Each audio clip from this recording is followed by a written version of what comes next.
Welcome to the Eli Sports Network. I am Matt Baide, and today I am joined by Olympia cross country head coach Jesse Stevick and Olympia junior cross country runner Ethan Coleman.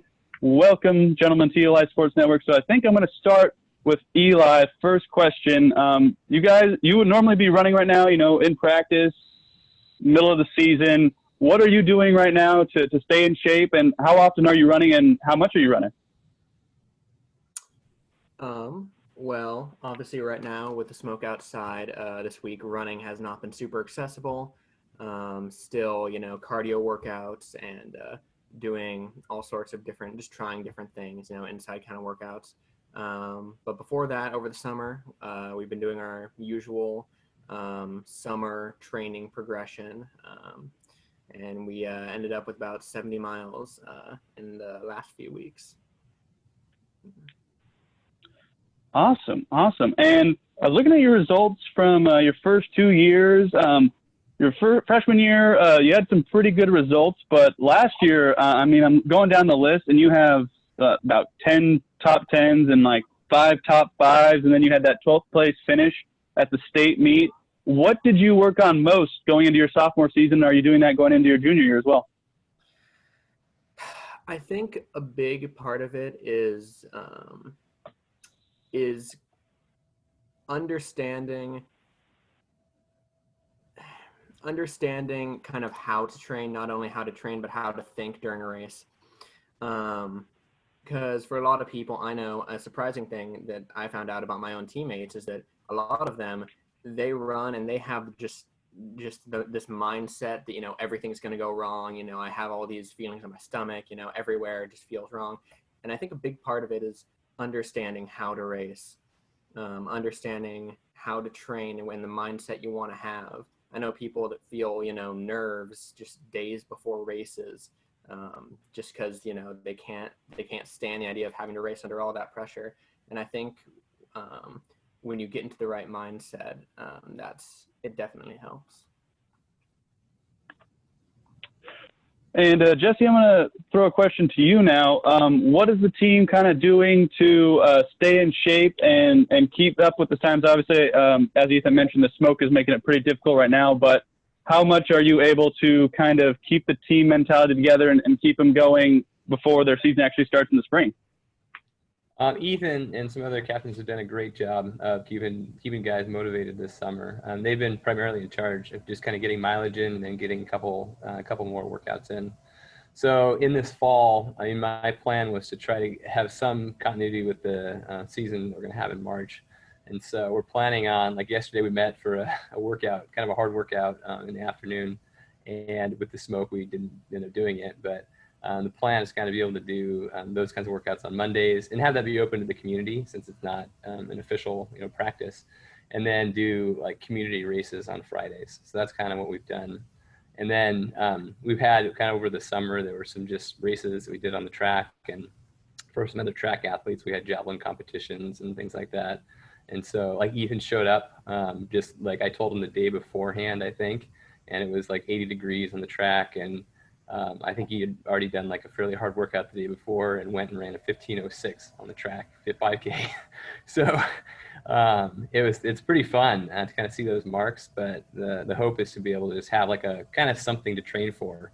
And so like on October 10th, there's hopefully actually some Kamayakan guys coming over, and then another Yelm athlete who are all kind of hopefully running low 15s, maybe under 15. That can all race the 5K on the track. So kind of having goals like that and just like something to shoot for. And Jesse, what year is this coaching for you? I think this is my 14th year. Wow. So I'm going to start with you, and then I'm going to have Ethan answer this question as well. How weird is it right now to not be in the middle of the season and running and being with your team? You want me to answer first, sorry? Oh, yes, please. Okay. Yeah. It's so, it's so strange. I was talking with my wife yesterday that like 2 years ago when we had our time trials race, it was canceled because of smoke in the air. And that was the first time I'd ever experienced, an event being canceled like that or practice being canceled. And I think it was maybe 4 years ago that there was like prediction that there was going to be a windstorm and the homecoming dance was canceled. And up until like 4 or 5 years ago, it was just totally unprecedented that there would be large scale events that were canceled because of a prediction or because of weather conditions, or, I mean, obviously in the virus case right now. So I feel like there's been some kind of like precursors to just the obviously unprecedented times that we're in, but it really is just kind of surreal. So I feel like it's going to get done and we're going to go like, wow, what was that? And hopefully things will kind of keep going. But I've realized it's difficult without a season, without like a track season last spring. There's a lot of traditions that kind of need continuity to be able to keep going. So it's going to take a lot of effort to be able to keep those things going. And Ethan, how about yourself? Yeah, it's very, I mean, I think for a lot of people, it's discouraging to have that kind of time when, for me personally, you know, I had this idea in my head, I had this progression, you know, I thought I was going to get faster each year, and I had each cross country season, you know, in my head, I had, you know, plan. I said, this is going to happen this year and this is going to happen this year. And it's really jarring to have, you know, this unprecedented time. But I think me and my teammates, we found a way to kind of be unified without, you know, being necessarily like right next to each other, without running right next to each other all the time. I think we've definitely found motivation in, you know, wanting to be better at cross country, wanting to train to be the best that we can, even if we can't do that together all the time. And so, yeah, even though it's jarring, it's actually kind of a unique opportunity. And I think it actually kind of gave some people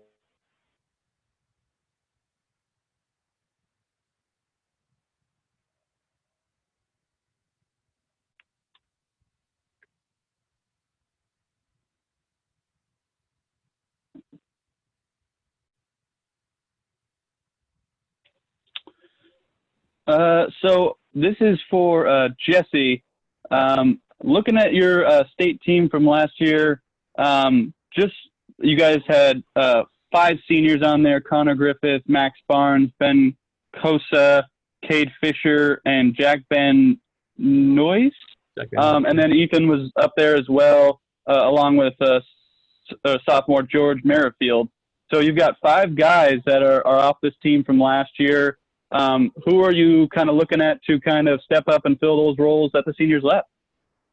Yeah, it's been fun. Ethan's been reporting on just guys that have been stepping up this summer because we knew, I mean, it was obvious it was going to be a rebuilding year after losing those guys. But there's some guys who have really kind of seen, I think, that those holes are there and are excited about filling them. So it'll be interesting to see. I don't know exactly who, I mean, the varsity is going to be at this point, but there's guys that seem to be excited and they're working toward it, and kind of that I think understand they just need to be keeping up a mileage base to be able to have that potential when the season comes. And Ethan, as one of the runners on the team with state experience, do you feel like you need to step into a leadership role this year on the team? I'm definitely trying the best I can. I think I definitely have already kind of tried to get in there, and I think I'm doing a pretty decent job of trying to keep people motivated and, you know, trying to kind of do that through emulating the things that Jesse has kind of said and, you know, spoken over the years. Ethan, you mentioned it's unprecedented, but it's an opportunity. And looking at how the seasons are for the, you know, modified WIA calendar, you've got cross-country season, and then no time, no break, you go right into track and field season. I imagine you're a runner there as well. Is it going to be nice to just be in cross-country shape and then go right into track season? You know, I think it will be actually kind of nice. And the reason for that is that I think that, you know, after our bodies are so used to going, you know, having a season, then having this training progression, then having a season, having a training progression, it might be kind of interesting to have just a more continuous kind of in high intensity season, you know? And then looking at a lot of the meets you guys had on your schedule last year, I'm going to throw this question to both of you. Is there a particular race or course that you guys are always looking forward to every year? Jesse, how about you? Yeah, I think probably the course that you guys enjoy the most, it's kind of one of the best cross country courses we have, is our league course, and like the Fort Silicon Invite that we do prior to that. And then we usually try to mix in a traveling invite once every year, once every other year. It's a little bit different. So my guess is, with how weird this season is, and none of the invites are maybe going to be in place, it'll give us a chance to kind of do some new things too, maybe get out of any ruts. But I think that Fort Silicon course is probably one of the guys' favorite. I think that's right, Ethan. You can correct me if I'm wrong. Yeah, the Fort Silicon course is definitely one of the courses in our catalog of races. I don't know if it's anyone's favorite. It is very hilly. It's one of my personal favorites because I've had lots of good races there. And I think for some varsity guys, they've had lots of good experience there. As for the majority of our team, though, I would say the easier the course, the less hilly. That'd probably be the more preferred. And Ethan, looking at your results from last year, you placed 12th at the 4A state meet, and then you have another meet right after that, which is the NXR Northwest Regional Championships. For those of us who might not know what that is, what was that, and how cool was that to compete in that? NXR, that's Nike Northwest Regionals, and that was it was really fun. I got to go down. This was of course pre-pandemic. Got to go down with like 10 or 11 friends from the guys and girls team both, and we most of them ran in the open races, but me and Connor, we both got to race in the championship race. And having that kind of experience with those big races, because not only were there tons of people in that race, I think like 160 something, these were the fastest guys from the entire Northwest, and it's really such a good experience. I think everyone should have, just to be just so in such close competition with so many people. I'm going to throw this question to both of you. I'll ask this one to Jesse first. Obviously, unprecedented times. We're not really sure exactly how the season will look, except for the calendar window that it's going to be in. Do you guys have any sort of feel of what the season might look like, and what are you kind of expecting? I mean, I obviously think it's going to be a shortened schedule, but do you see like maybe 6 meets and then a regional, or how do you see the season playing out, if you can project it? Yeah, we had set up before when we thought we were going to have a fall season, as there being like 4 league meets, and then a kind of dual meets, and then a league championship meet. In their qualifying meet. So I would imagine it'll be more like that. And I know that some of the invites said that they had kind of reserved dates in March for those meets. So I think that's kind of assuming that, we'll be able to run, 200 kids in a race at that time, which would be fantastic. But I think if there's, any kind of hybrid model to school, I'm guessing we'll probably be on the safe side and be more like dual meets until hopefully a state championship in May. That's the hope. Yeah, I don't know too much about how it's going to work, obviously, as a student athlete, but I would say the hope is obviously to have those dual meets, and then my dream is to have that, league championship district state build up, but even if it's just a state championship, I mean, at this point, that would be good enough. So. You guys mentioned you like the league schedule. I'm going to throw this one to Ethan first and then ask Jesse. Is there a cross-country team that you guys are maybe rivals with that you really want to beat when you're racing against them? And is it kind of because you hear this all the time with football, basketball, these rivalries. Is there that sort of rivalry in cross-country, and who would that be if you had to pick one? There's a lot of good runners and a lot of good teams throughout the state. And the thing about cross-country is you never know when one team or one runner is going to have a really good race and when they're gonna, step up and be the competition. So, I mean, I don't know if we have a rival. I don't know if there's one team that we're really, pitted against, because any of them any day could become, real great competition. Yeah. Jesse, would you agree with that? Yeah, definitely. Kind of from year to year, you kind of see, especially towards the beginning of the season, what teams you're going to be able to be, in contention with. And so going into especially like the league meet, that's when you can really look at, hey, stick with this guy particular. But I don't think there's really any particular team from year to year. Yeah. This one is for Jesse. You're a teacher, you're a coach. My friend and I do a podcast on the ALI Sports Network called The Culture of Competition, just kind of analyzing education and sports and the interaction they have. Is there a huge difference between coaching an athlete and teaching a student, and how much do those skills intersect? Is this in an online kind of remote capacity, or just let's go with normal times? Okay. I'll say. Yeah, normal. I think the big difference is that the guys who are running on the cross country team, for the most part, and especially like a varsity, they really want to be there, and that's not always the case in the classroom. But I think in the classroom, when you have people that really are interested in the subject matter, want to be pursuing that, I think there's a lot of similarities because it's kind of providing the tools to be able to, excel and maximize potential. And so it's pretty similar, I'd say, in the classroom and then on the field. And then I'll get you guys out on this one. I'll start with Ethan. You don't know what the season's going to hold. You don't even know what it's going to look like. But what is the goal this season? I'm assuming every season wants to end in a state title. But do you have any other goals outside of that? I think a lot of the goal is obviously just to get to state this year, see if there is a state championship, and if so, obviously make the podium again.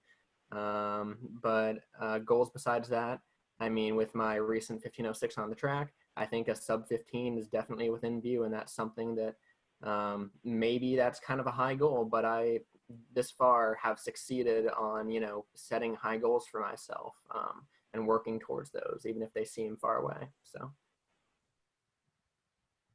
Yeah, and I think it's really fun. Ethan has his freshman cross country season, I think he was running in the 19s, high 18s, at the beginning of the season, and then just kind of he skipped almost the 17s entirely, and then the following track season, as a freshman getting 8th in state, it was really that kind of just progression through hard work is so much fun to see. And so in a rebuilding year like this, it's just fun to see who's going to step up, and I'm excited to see what's going to happen there. So I think within the goals, would be hopefully there's that state meet to qualify for and to be able to place high. I think for Ethan, I think the sky's the limit. He's been incredible, and just his work ethic and his leadership have been awesome. So super appreciated him. Awesome. Well, Ethan, Jesse, thank you very much for joining me. I don't know what the season looks like, but I'm a photographer, so hopefully I'll be out there taking some photos of you guys racing. And I am from the Tri-Cities, so I know Sun Willow, the state track, very well as a golfer. So hopefully I'll be out there as well for you guys if that comes to fruition. So hopefully good luck this season, keep training, and hopefully we'll see you out there in the spring. All right. Okay, thank you so much.